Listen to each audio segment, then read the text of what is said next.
Ya, yang pertama kalau kita bicara bencana, kita bicara pasti itu ketentuan Tuhan. Tidak bisa kita pungkiri ketentuan Tuhan.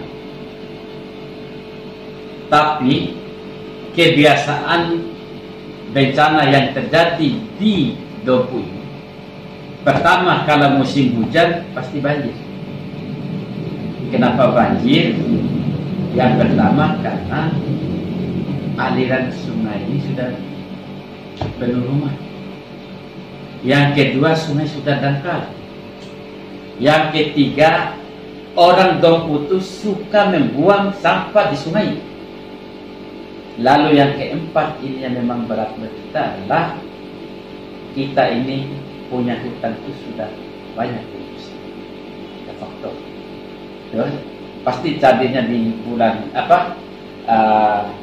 pada musim hujan terjadinya disebabkan tadi itu meluap air keluar. Lalu yang kedua, kan sudah kita bicara bahwa kita ini sudah membagi klaster tadi, klaster langganan banjir kan saya istilahkan. Yang pertama, klaster pertama luapan air yang ada di Sori Laju, Dapat Laju, dan itu pasti sasarannya Kapu Pelita, Rumah Sakit, Sorinomo dan sebagainya. Klaster yang kedua yang terjadi itu di Bali Satu sini, daratan Sungai Silo. Silo itu pasti membawa korban itu Bada Bali Satu, Kali Jawa, sama Simpasai. Lalu nanti yang ketiga, Muara semuanya dari banjir itu ada di Kandai 2 dan Babondulu. Tetapi ada lagi sungai yang besar yang berpeluang untuk tergenang air itu ada korban yang pasti ada di Montabaru dan Matua, itu ada di Sungai Naai.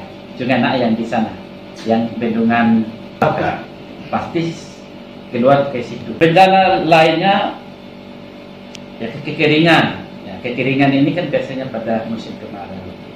Tapi memang daerah-daerah yang sering mengalami kekeringan ini, saya perhatikan daerah-daerah misalnya di Kilo, ada juga di Cu'u, di Dompu juga ada. Bojo Dompu itu ada. Di Dompu ini katakanlah di atas ini daerah perkotaan.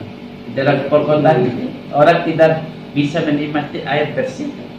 Ya, misalnya di Sori Sekolo dan sebagainya tidak bisa menikmati air bersih pada saat kekeringan. Di Kandai 2, Simpasai, di Kandai 2 yang banyak kan? Kandai 2 Bali Bunga itu pasti pada musim kemarau mereka kekurangan air, termasuk Rango dan sebagainya, ada banyak di situ berarti ya. Itu yang untuk kemaraunya. Bencana lain, angin puting beliung. Pengalaman yang ada 2 tahun berturut-turut, angin puting beliung itu terjadi di Kecamatan Manggelewa. Manggelewa itu ada di Lancijaya, ada di Manggelewa sendiri, di Sori Utu, dan ada di Doromelo, Sukadame, di sekitar itu.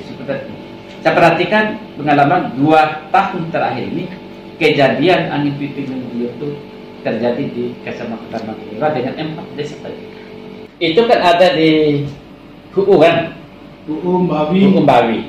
Biasanya. Kejadian di Hu'u jelas begini. Kita lihat grafisnya yang ada di Hu'u kan. Di sebelah timur itu gunung. Ya. Tapi kita perhatikan di sebelah timur gunung, terutama di Daha itu sudah dibabat semua.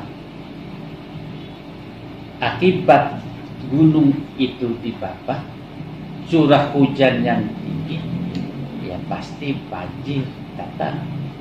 Dan kemarin sekitar bulan Februari, bahkan berturut-turut di Daha itu terkena banjir. Kenapa? Sasarannya pas. Ini yang kata Cona Ginti. Ketika air dari sana itu turun besar, air lautnya pasang naik tak tahan, maka yang menjadi sasaran itu adalah rumah yang berada di sekitar pantai. Tanah longsor ini yang memang saat kita belum begitu, datanya gimana? Ada di mana? Biasanya terjadi itu di daerah Manggelewa, di sepanjang perjalanan perbatasan, terutama tanjakan dengan Tunta itu yang sering terjadi longsoran. Nah, kalau di daerah Dompu biasanya itu di pemukiman Dorotangga. Oh ya, daerah ya pemukiman Dorotangga. Terus tapi kalau potensi longsor banyak sebetulnya di daerah-daerah di lereng gunung yang sekarang seperti apa yang disampaikan itu, yang di material yang diambil di Bangun Rumah. Ya. Dan yang paling mengkhawatirkan kita saat sekarang yang bisa berpotensi itu di Kecamatan Pajo, karena di sana ada penambangan liar masif. Tidak menutup kemungkinan akan terjadi longsor di sana. Ya. Karena apalagi penambangan tidak diatur di sana. Ya. Kemungkinan ke depan kalau menurut analisa saya. Untuk daerah-daerah lain selain itu belum ada tanah longsor. Kaitan dengan masalah banjir, kalau berbicara dengan kebiasaan masyarakat, sebetulnya mengarah kepada perilaku. Karena masyarakat Dompu seperti apa yang disampaikan tadi, selalu membuang sampah itu di aliran sungai. Terus adanya pembangunan pemukiman atau rumah di bantaran sungai. Kemudian terjadi perladangan liar. Itu sebetulnya yang memicu terjadinya banjir. Terus ada beberapa daerah yang merupakan genangan air atau luapan banjir itu, terutama di daerah perkotaan akibat sumbangan dari banjir dari Sungai Solisilo, Sungai Soa, seperti di daerah Kampus Boro, Karijawa, Kampung Sigi, terus Kota Baru. Di samping itu juga permasalahannya, di samping masalah sampah tadi, kalau di daerah Solisilo, Solisilo, kalau menurut saya ada kaitannya dengan jembatan juga yang ada di lampu merah itu. Karena jembatan itu ada tiang tengahnya. Jadi dengan begitu sampah, terus kayu material atau bom sampahnya di sana terjadi penumpukan dan akan mengganggu sekali drainase air yang mengalir. Sehingga luapan air itu tergenang ke atas luapannya, sehingga mengenai beberapa kampung di atas Kampung Sigi, terus Kampus Uporo, Kota Baru. Itu penyebab juga saya rasa itu. Karena kemarin berdasarkan pantauan kita, itu sampah tuh hampir ada 1 meter ya di bawah jembatan itu, menumpuk sekali. Jadi masyarakat Karijawa kemarin tuh bersama-sama mengeluarkan sampah itu dengan seala kadarnya kemarin. Nah, di samping itu juga seperti apa yang disampaikan oleh Pak Kepala tadi, memang perlu ada ketegasan dari pemerintah untuk mengatur tata ruang, terutama masalah pemukiman yang ada di bantaran sungai. Itu salah satu perilaku yang perlu dilakukan. Kalau rawan longsor yang bisa terjadi itu untuk di Kecamatan Manggelewa, ada beberapa kecamatan terutama di Manggelewa, di daerah Nangatungku, terus di daerah perkotaan itu Dorongau sama Dorotangga. Selain itu belum ada kejadian atau laporan terjadi. Nanti pasti apa seperti di negara sana tuh pasti kan nanti. Ya. Coba lihat di negara. Cuman banyak sekali daerah-daerah potensi untuk terjadi longsor. Kalau puting beliung biasanya itu terjadi di musim kemarau. Biasanya pada bulan Juli Agustus. biasanya mulai bulan Juli sampai Oktober. Ya. Kalau puting beliung itu di samping dia terjadi pada musim kemarau, bisa juga terjadi pada musim hujan. Dengan intensitas hujan yang tinggi, biasanya disertai dengan angin. Puting beliung. Seperti yang baru-baru terjadi di Kecamatan Manggelewa, khusus di Surintu sama di Desa Doromelo. Dan kami sudah melakukan tindakan kemarin dengan memberikan bantuan darurat berupa kebutuhan pokok sehari-hari dan tarpal untuk atap rumah penanggulangan sementara. Kemudian penanggulangan lanjutannya itu akan dilakukan oleh instansi terkait.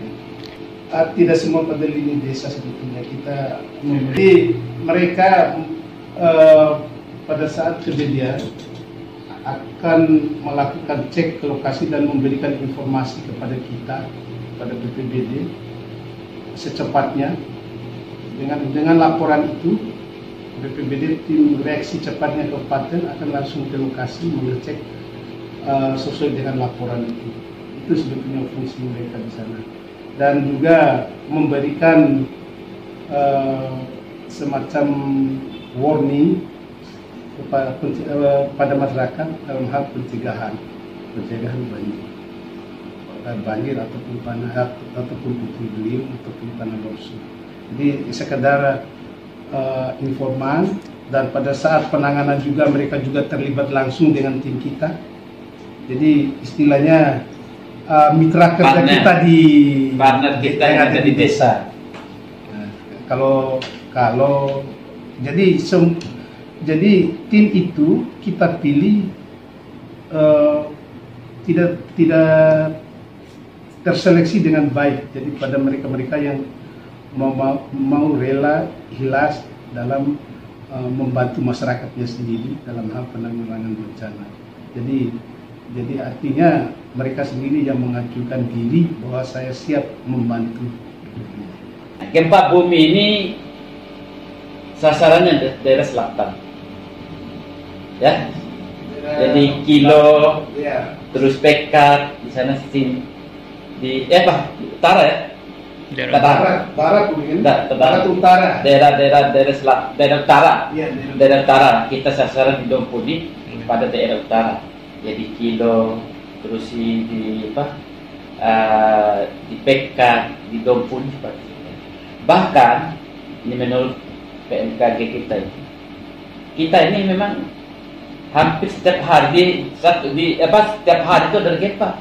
Paling tidak di atas 20-an terjadi gempa kita ini di Dompuni.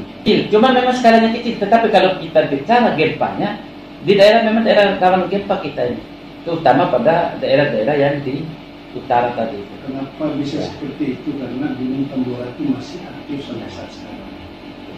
Itu memang potensinya tetap ada. Cuma sekarang ini kan kita tidak terasa saja. Satu hari itu bisa 40 kali gempa di Dompuni. Makanya potensi gempa di Dompuni itu tinggi. Cuman skalanya yang masih skala 3, 4, 1, 2. COVID ini data akan berakhir apa tidak, tetapi bencana non alam itu ada juga yang namanya COVID. Bencana sosialnya ada juga, itu adalah perang kampung dan sebagainya. Masalah bencana ini perlu kita klasifikasikan. Yang sering terjadi itu pada saat musim kemarau dan musim hujan.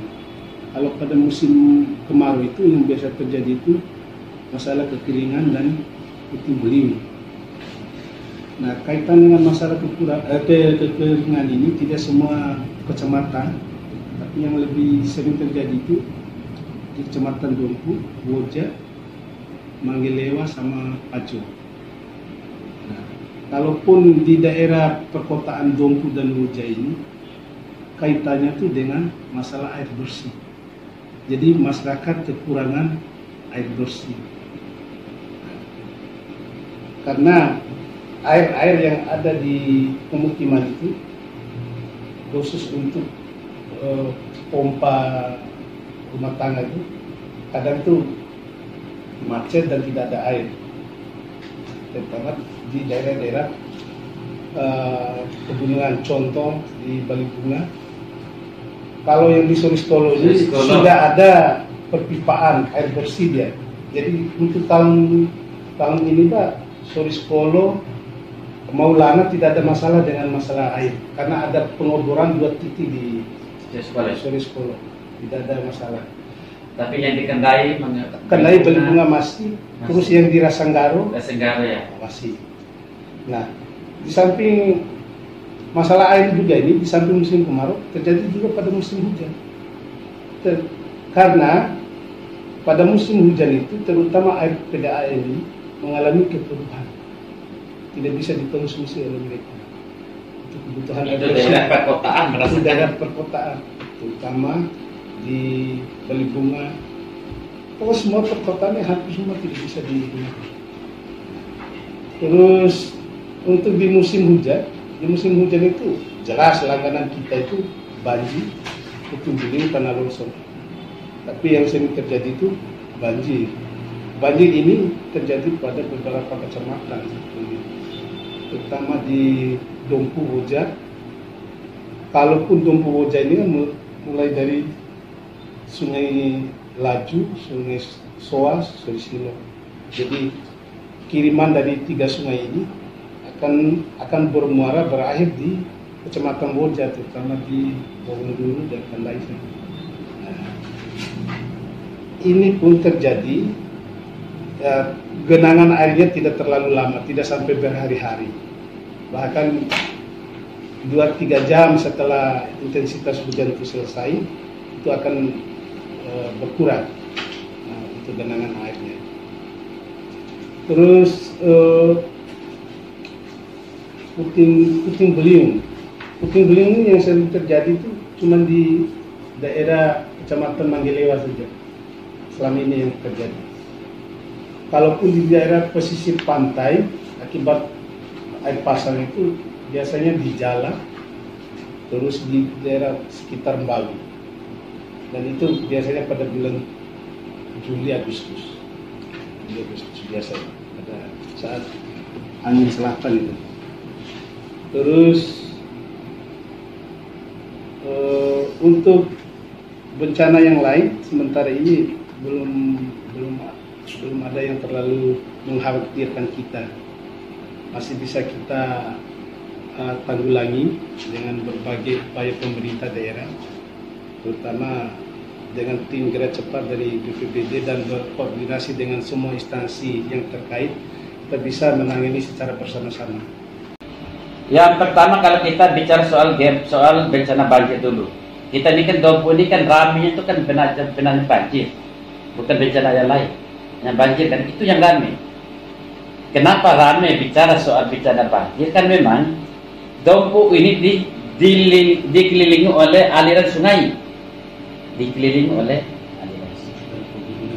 Maka untuk ini yang perlu dilakukan sebenarnya, saya selalu menyatakan harus ada ketegasan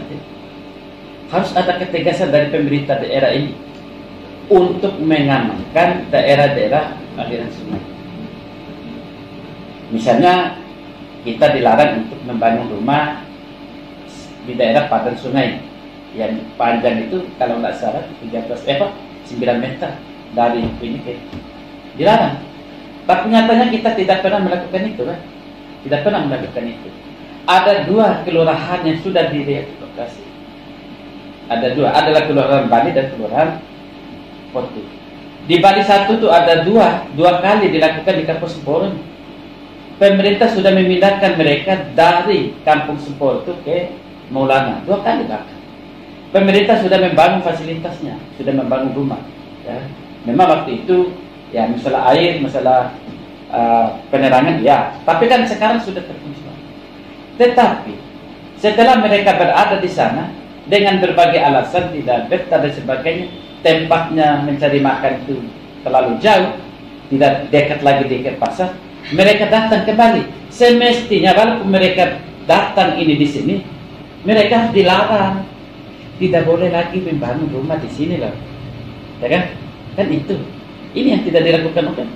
Andai kata dari dulu sudah, jadi bukan kita bicara pada zamannya AKJ, dari dulu bupati yang lama-lama itu tidak tegas kita itu pada saat orang datang kembali ke tempat itu tidak mau melarang, baik oleh pemerintahan desa, lurah, kecamatan maupun kabupaten, tidak pernah dilakukan melarang. Hanya apa? Terbiasa. Orang begitu sudah menerima kunci dikasih oleh pemerintah pengganti rumah, datang lagi, oh sudah, kita kembali bangun lagi. Yang kedua, tadi kan sudah kita bicara, anunya itu kan, banjir itu. Tanah longsor. Tanah longsor ini, ya memang kita belum begitu melihat korban daripada tanah longsor. Tetapi saya perhatikan sekarang ini orang itu sudah banyak yang berani membangun rumah di bawah tebing lagi.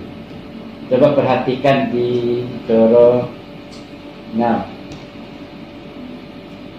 di Kendai 1 Dorongau itu kan ada gunung di situ, tempat raja-raja itu, di ada atas gunung tuh mereka bangun di situ kan.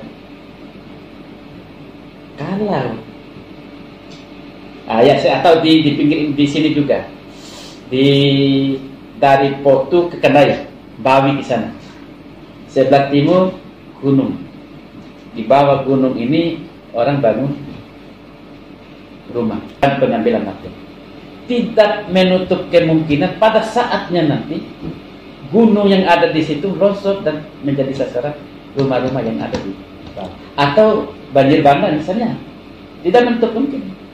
Karena masyarakat sudah berani membangun.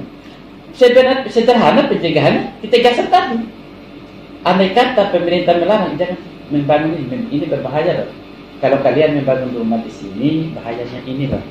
Nanti pada saat tertentu, misalnya hujan lebat, intensitas tinggi dan sebagainya, kalian bisa terdampak banjir, bisa terdampak banjir bandang dan sebagainya, karena material yang ada di atas turun ke bawah dan kan itu semestinya. Kalau itu ya. Saya lebih ketegasan pemerintah. Nanti dulu yang lain itu. Kalau sudah kita melarang pada posisi, kita sudah tahu potensinya di sini loh. Bencana itu kalau banjir sasarannya di sini. Kalau tanah longsor sasarannya di sini, ya kan? Kalau tanah longsor tidak ada rumah di bawah, dia longsor tidak ada masalah. Apa yang mau diurus pemerintah? Tidak ada orang kan? Yang menjadi masalah, kalau kita sudah melihat potensi di situ yang longsor, ada tebing, tetapi orang berani bangun rumah, pasti bermasalah. Menghimbau kepada masyarakatnya, terutama dalam kondisi sekarang tahun ini nih, suhu curah hujan kita nih di tahun ini sangat tinggi. Itu karena pengaruh La Nina. Curah hujan itu, pengaruh La Nina ini sudah mulai nampak ke kita. Semestinya sebenarnya hujan kita ini, musim hujan masuknya pada bulan Desember. Tetapi karena pengaruh La Nina, kita sudah masuk di bulan November.